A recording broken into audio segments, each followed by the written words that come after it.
Alrighty, folks.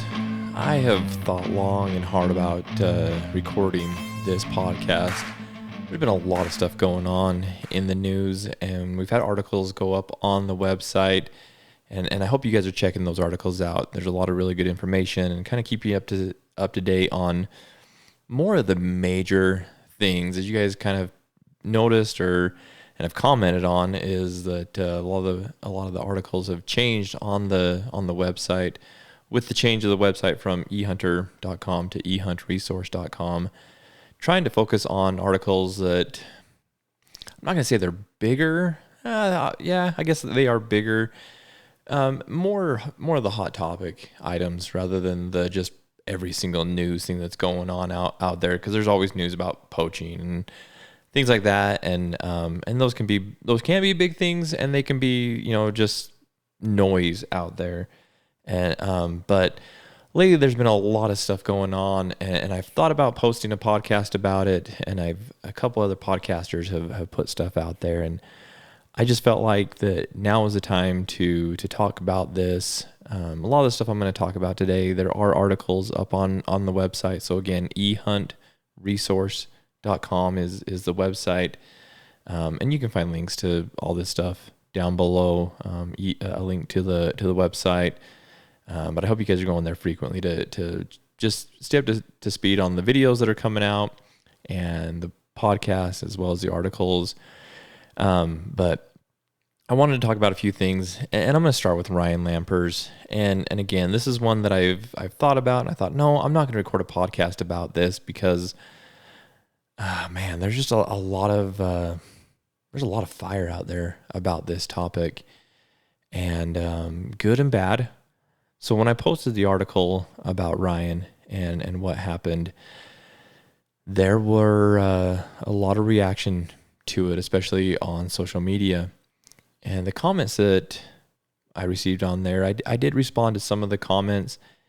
And some of them, honestly, guys, I was disappointed with the replies to my replies, and almost attacking me on just kind of the way that I thought. And so I thought, you know what, I do need to record a podcast and put it out there in the way that I feel about this whole situation with Ryan. Just because of, I'm a hunter, I'm a content creator, nowhere near what Ryan Lampers is. I've met Ryan a couple of times, not going to say I'm friends with him, not going to say he knows anything about Ehuntr or Terran or anything like that. It kind of goes back to the days, if you guys remember, if you've been longtime followers of Ehuntr, we were sponsored by Vortex Optics, and Ryan was sponsored as well.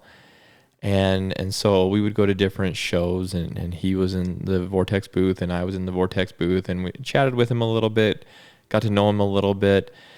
And I'm going to start this off by saying that every interaction that I've had with him, and then as I've watched with him, and I get it, I'm kind of like you guys. I see a lot of stuff on social media, and you can be whoever you want on social media. I totally understand that.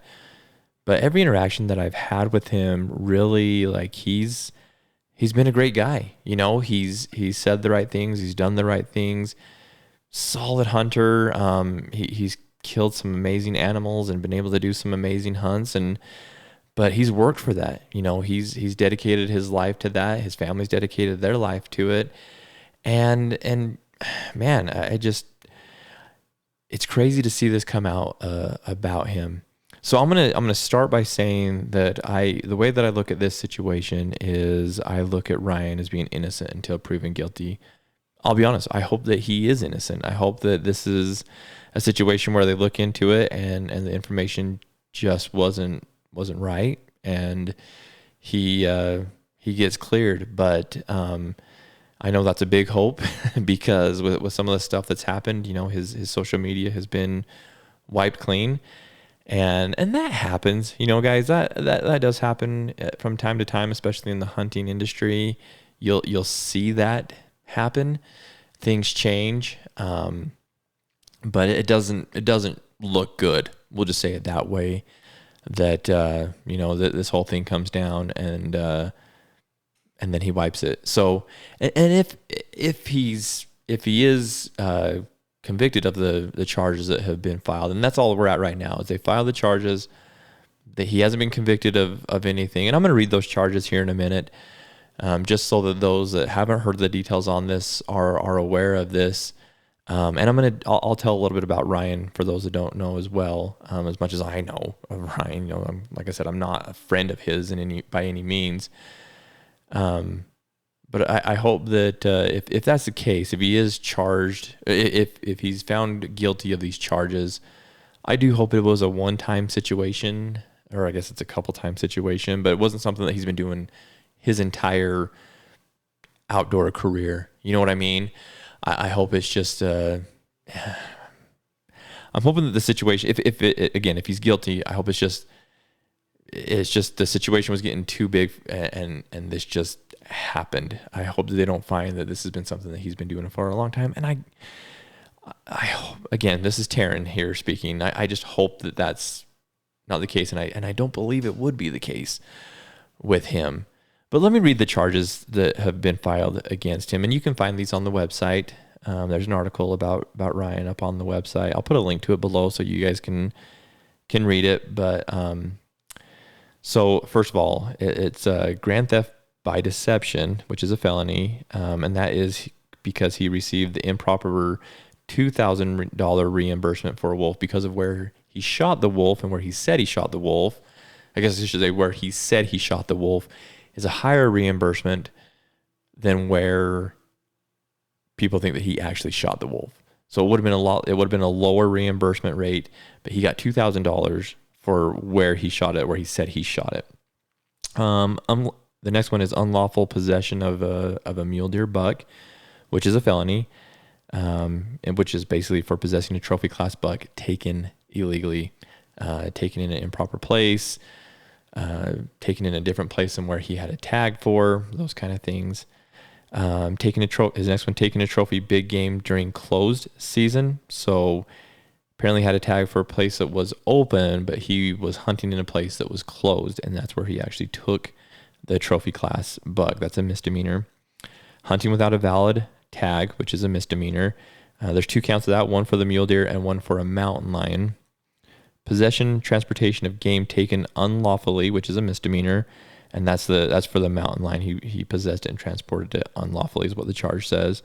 And then falsifying public records, which is a misdemeanor. There's 2 counts of that, one for the mountain lion and then one for the wolf mortality report. So those are the charges against him that were filed against him. Again, you can read a little bit more about this in the article. And as this progresses, I'll continue to update the article, update the charges, update the progress of this. I won't write a new article about this, but I'll update the current one that we have so that you guys can go to one spot and find it. So again, going back to, let me go back to who Ryan is for those that don't know. So Ryan Lampers, and there was a lot of people on social media that said, I don't know her. Yeah, that's what it was, because he had the long hair. So they kept saying, I don't know her, just being jerks on social media. But a lot of people said they didn't know who he was. So he's a hunting influencer. He has worked alongside Brian Call. And honestly, Brian is, I'll be biased here, he's my favorite podcast that's out there from a hunting podcast standpoint, outside of my own. And he does great videos. Definitely a guy that, again, I'm not a friend with, don't know. Met him a couple times at shows and whatnot, but it seems like an upstanding guy as well. I don't think any of this has any relation to him. And he put out a statement in a podcast stating as such. He was not with Ryan in either of these cases and hadn't even hunted with Ryan, I believe, in the last year. So still good friends. I'm not going to say they're not friends, but just saying that he had no involvement. But Ryan has hunted with Brian Call for a long time, and really that helped kind of push Ryan to that next level of people finding him, because Brian's putting out all this content, whether it be podcasts or videos, and in featuring Ryan Lampers in these hunts that he's going on. Ryan also started a company called Stealthy Hunter, ST Healthy Hunter is how it's spelled, Stealthy Hunter. And he had some cool stuff, some supplements, trying to be healthy, trying to be more organically healthy as a hunter. Him and his wife, they're very much very naturalistic. His wife is a physician, a very naturalistic physician, and trying to keep people healthy, especially hunters. He had some other cool products. In fact, I've got a glassing pad of his over here. He had a rifle cover that he put out there, a few different products under the Stealthy Hunter name. Something that I found very interesting in this whole process was earlier this year, I believe it was around June, the Peaks Equipment Company, who I'm a fan of Peaks Equipment, I've got a lot of their stuff too. They put out, or they took over some of the Stealthy Hunter products. The glassing pad, they took. The rifle cover, they took. So, and they put it under the Peaks name. And I thought, man, that's really weird. Why would Ryan put those under the Peaks name? And Ryan's been partnered with Peaks for a while, using their gaiters and using their trekking poles and stuff like that for a while. But then when those products went under the Peaks name, I thought that's so interesting that he would do that. Maybe he saw this coming. Maybe he didn't. I don't know. But it kind of makes you think that, well, maybe there's a reason behind that. And if you guys know more of the details on that, and I would say with any of these details, if you guys have details on this or opinions, put them down in the comments below. I think this should be a conversation. I will say, guys, I want this to be a good conversation. And that's kind of the reason why I didn't want to record this podcast, because I don't want to shame anybody. You guys have heard me say on this podcast so many times, the reason that I do this is to be able to, well, I love being in the industry, but be able to meet cool people. I have met some of the coolest people in my life because of this podcast. Most of the people that I have had on here, I would say probably all of them, just genuine, good people, like-minded people. And I love that part of it. And so I've had a hard time recording this or preparing to record for this podcast because I don't want this to be a shaming of Ryan Lampers. If he made a mistake, he made a mistake. But again, innocent until proven guilty. I'm going to continue to look at it that way. If he's guilty of it, then I think the justice system should do what the justice system does. You know, that's just how it goes. And he should, there should be justice for what he did. And that would be the same if I did it or you did it. You know, that's hunting, and that's the justice system as it is. But I also kind of want to talk really quick about social media and, oh man, just the economic and monetary effects that those two things have on hunting. You know, as most hunters out there, not paid for hunting, not sponsored or anything like that in any way, just hunting to enjoy it. Most of the people listening to this podcast are out there just to enjoy hunting. It's just something that's fun. There are those that they make a living off of hunting. And once you start adding that aspect into it, it makes people do things that they wouldn't normally do. And I hope that's not this situation, but we've seen this, right? We've seen this in many instances where a person is paid to hunt. They financially benefit from taking trophy class animals. And so it causes them to do things that they probably wouldn't normally do. On top of that, I think social media has absolutely impacted hunting and the way that we look at hunting. A lot of people will not take an animal because they don't want the look of that animal to be on their social media posts.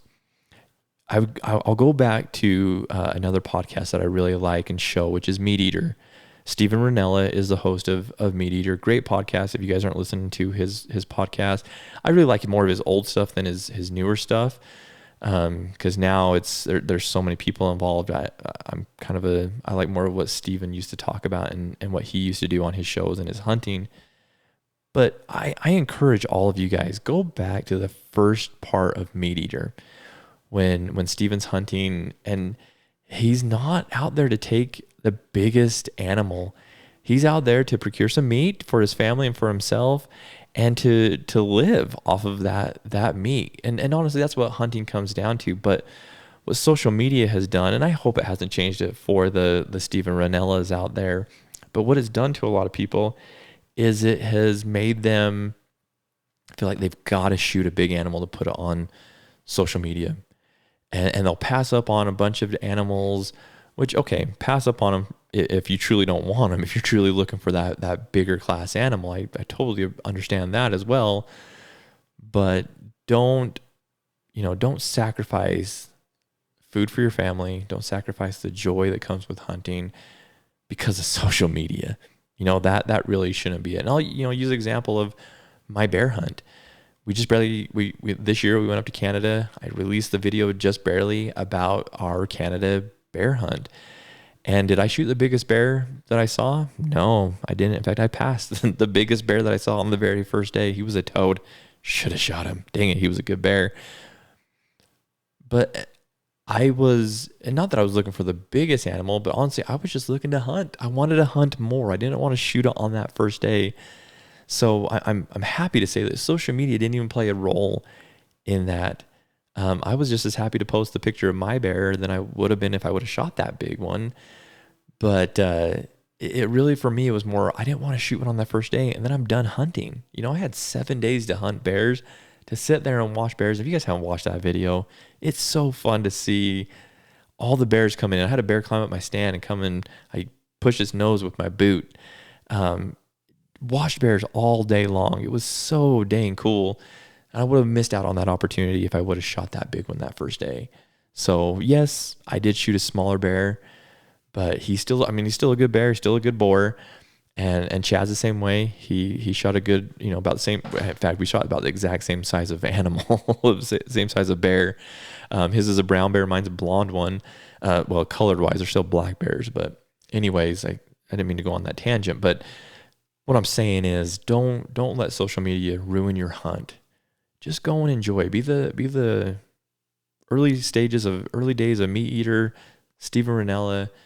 Enjoy it. But as people get paid to hunt, it changes the landscape of hunting. It changes their motives because it becomes more monetary than it is the pursuit and the animal. Again, I'm not saying that about Ryan. I'm hoping that that's not the case for Ryan, but you see that so much, and it's real, and we need to talk about it because it is real. And if we're going to be fair in this whole situation, we need to talk about it. So again, I do want to talk about it. I want to hear your guys' comments.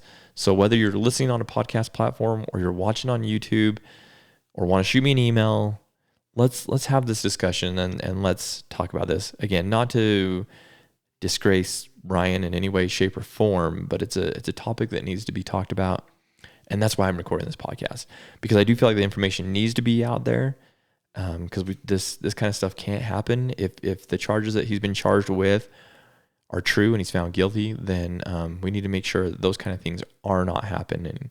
I value our hunting abilities. It's a privileged, or hunting privilege, I guess that's what I should say. It's a privilege to be able to go and hunt. And people doing illegal stuff is going to ruin that for all of us if it continues. People take this and eat this up. And again, it's another reason why I worried to put this podcast out there, because I don't want people to take this and go crazy with it. But it's already out there. There's other podcasts that have talked about it.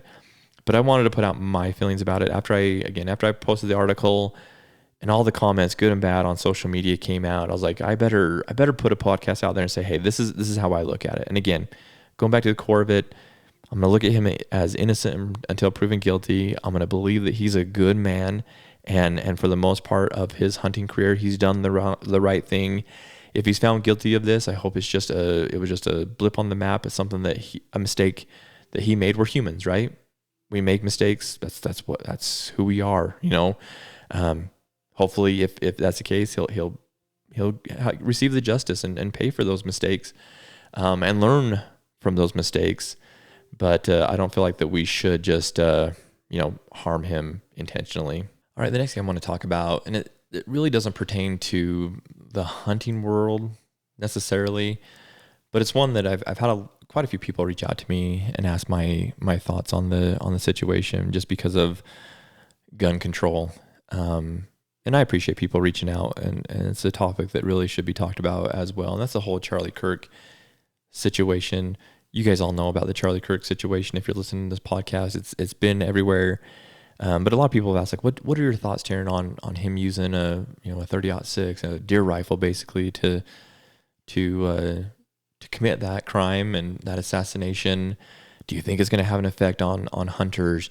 Do you think that, you living in Utah, is that really going to affect things in Utah and the legislation in Utah?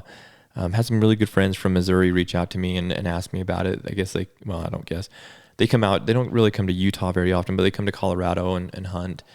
And just asking, like, is that going to impact us as hunters? Do you feel like more of this kind of stuff is going to impact us? And I'll tell you guys what I told them, and I truly don't believe that it will impact us directly, or at least in the near future. I don't think that specific situation is going to affect us as hunters. I do want to express my condolences and I it's sad. It's terrible. I am a Charlie Kirk fan. I've followed his stuff for a long time and enjoyed what he was doing. Enjoyed the conversations as a Christian and a follower of Christ. I've loved what he has put out there, and I've definitely learned that I need to do better. I need to be more, and I need to have the Charlie effect and include Christ in my conversations more, from a podcast standpoint, and then just as interactions, daily interactions. So I'm really bummed. That isn't even, doesn't even say it all. It really doesn't. It's more than that. It's heartbroken. I'm heartbroken for his wife. I'm heartbroken for his kids. I'm heartbroken for the whole situation. I'm heartbroken that it took place about an hour from my house. I would have never thought that would have happened in Utah, and it did, and it's sad. I would have never thought that would have been somebody from Utah, from a conservative family. Just the whole situation is just very dark and evil, and I can't express my condolences enough to all those that knew him. But to go back to the question that was asked me that I wanted to address here in the podcast was, is it going to affect hunters? Is it going to affect hunting in Utah? I don't think it will. I know there's a lot of people that want it to. I know there's a lot of people that feel like, okay, we can do this, and we're going to run with this. We're going to say, yeah, this is why people shouldn't have these high-powered rifles. This is why people shouldn't be able to be trained to shoot from a long distance. 200 yards was nothing, by the way. People shoot a lot further than that now. To me, it's more of a mental health thing than it is a gun or a person situation. It's the mental health of people and the hate that comes from people with the poor mental health that they have. If you look at this shooter, very poor mental health. The situation that he was put into, the rabbit holes that he was going into, those evil corners that he was going into, that's the issue here. Not the gun that he used or the shot that he made or anything like that. It's a lot deeper issue, and I think that we need to push that message further.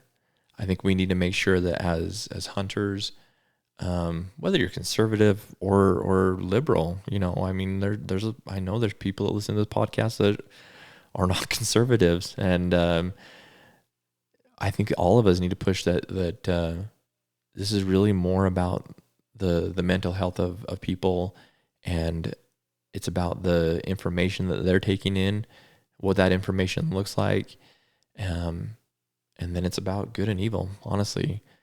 And the response to Charlie Kirk's assassination has been amazing. People have come closer to Christ. People have started to increase conversation.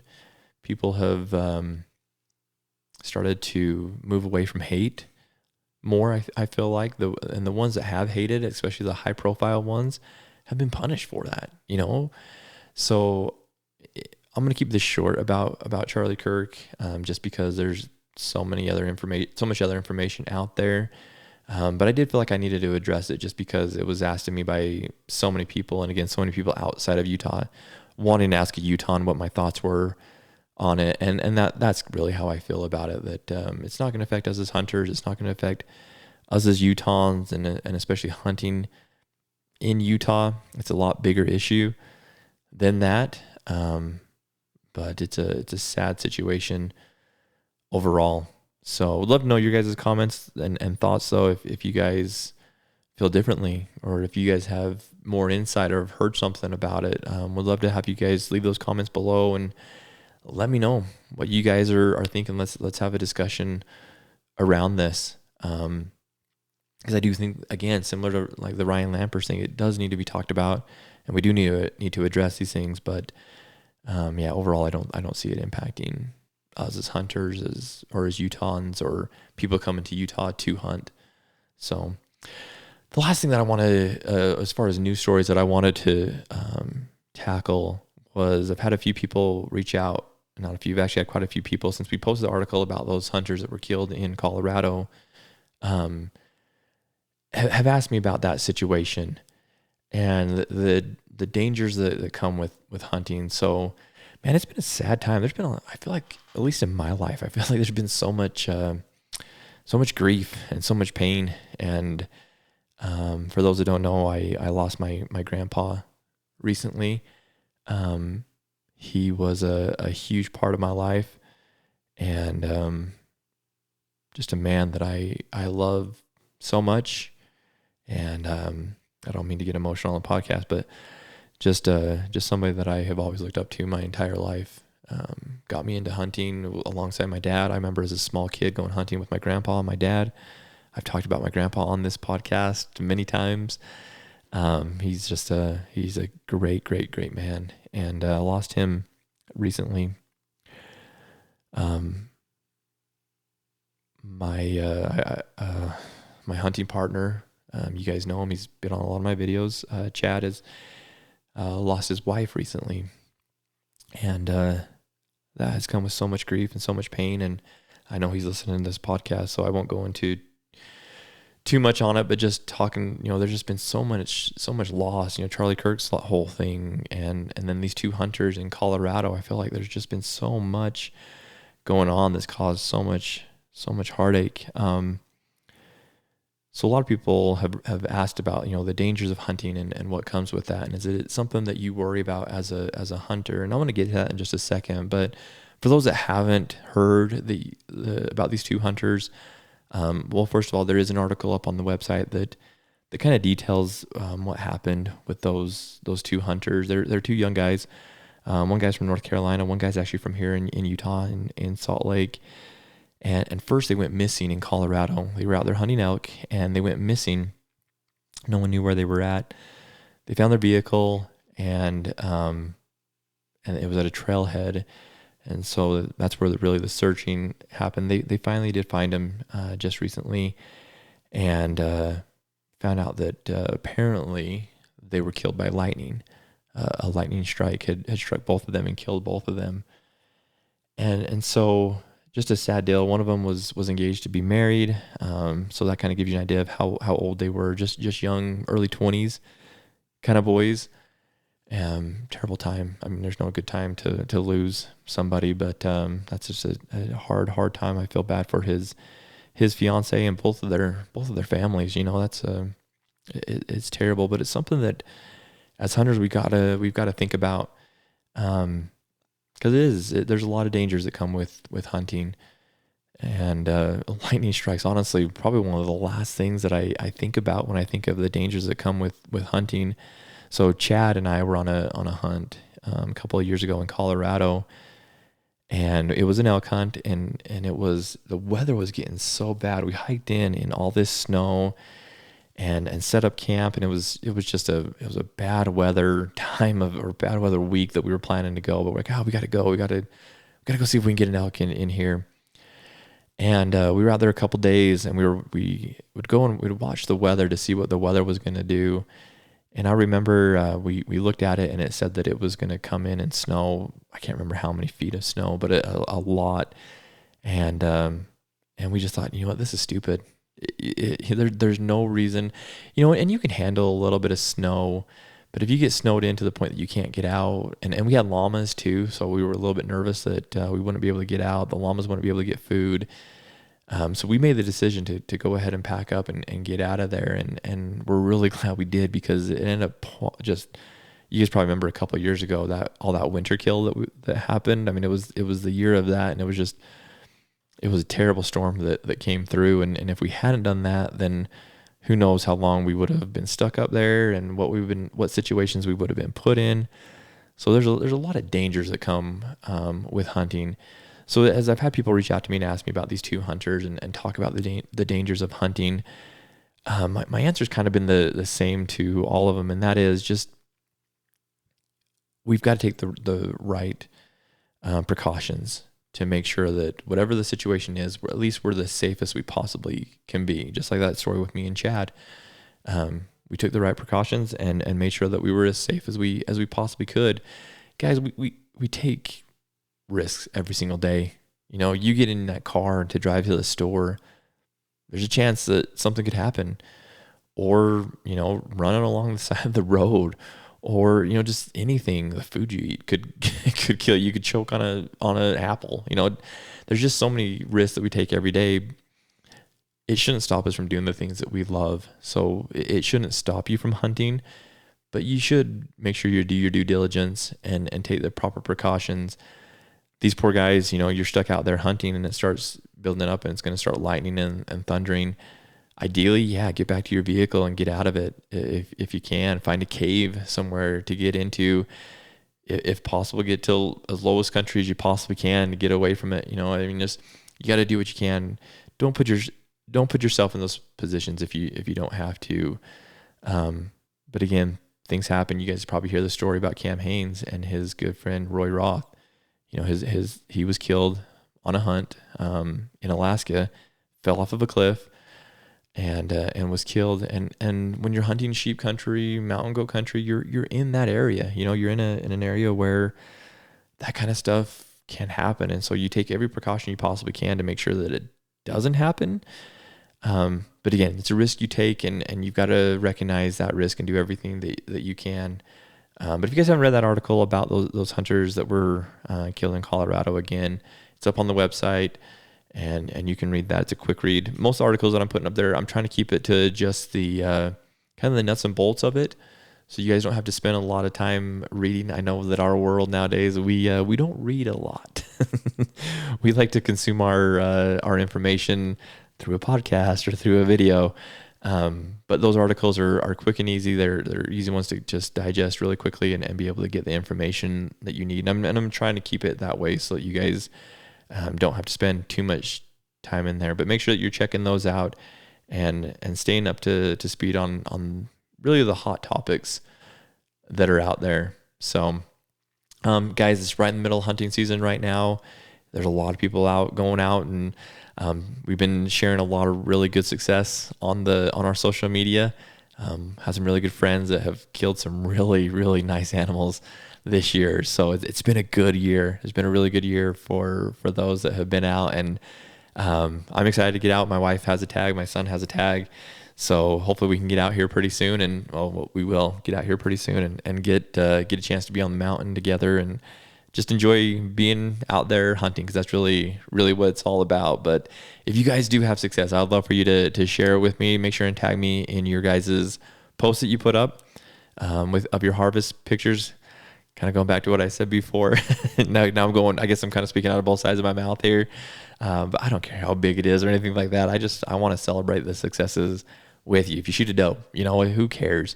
Let's celebrate those successes. But I hope you guys are having a good hunting season. I'm excited to continue mine and my family's. Should be a lot of fun. A good finish to the year.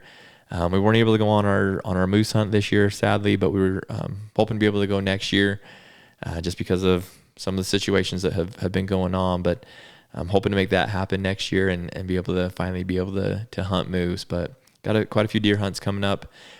Chad and I will be headed to Arizona in December to do our archery deer hunt down there. So, man, we should have some really good times. But last thing, make sure you guys, again, I talked about the bear hunting video. Make sure you subscribe to me on YouTube.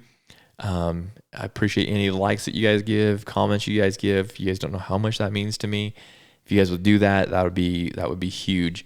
So, but that new bear video is up there, the Canada bear hunt. It's called Brotherhood in the North, because it's just Chad and I that went up there and just I feel like our brotherhood became stronger going up there. 24 hours of driving together, 24 hours back, and then just spending every day. It was fun. Just the two of us being able to go and do that and have fun. So that's why I named it Brotherhood in the North. But it's a great bear hunt video. 2 awesome kill shots with our bows. Bears climbing up into the stand, kicking them in the nose.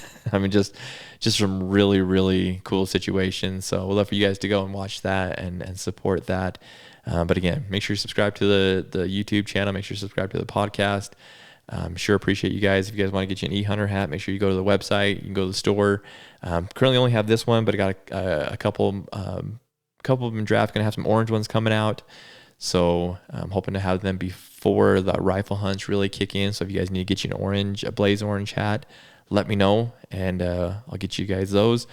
But sure appreciate you guys, your support on the podcast, on the YouTube channel, everything.